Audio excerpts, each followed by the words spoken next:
Exaggerated and distortion. All right, exaggeration or exaggerated proportion and distortion are deviations from expected normal proportion. They are powerful means of expression. As we see in this particular painting here, we see an example of exaggerated proportions. And so, of course, the beings here are flattened, they are cartoon like, and the proportions, again, are exaggerated to suit the type of style that the artist is going for in the artwork.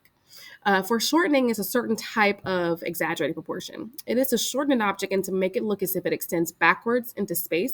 And so, this type of exaggerated proportion is very intentional in highlighting one aspect of the artwork. For example, the subject's hand that's pointing right at us, and then make everything else extend backward into space to make it look to make it look as if it's actually extending out of the artwork and right at the viewer. This is a very, very popular technique. As you can see here, the girl's arm is extending outward to pick up one of the holiday ornaments in that painting. And over here, this guy is stretching his arms towards the exaggerated foot here that is, or shoe here, that is basically the in the forefront of this artwork, this drawing. It's very, very well utilized in comics. As you can see, Iron Man and Spider-Man, their arms are also being very much put in the forefront, and everything else is extended backward into space. And so the comics industry is notorious for applying exaggerated proportion. Just take a look at this example here too, right? Wow. Look at the hand of Hulk extending out towards us, and it definitely just brings on this very powerful expression and meaning in the artwork.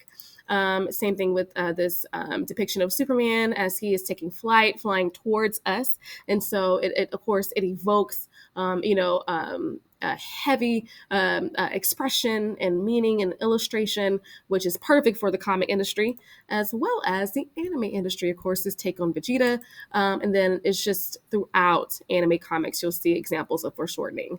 And so this is something that's also popular, where you don't really have to draw quote unquote realistically.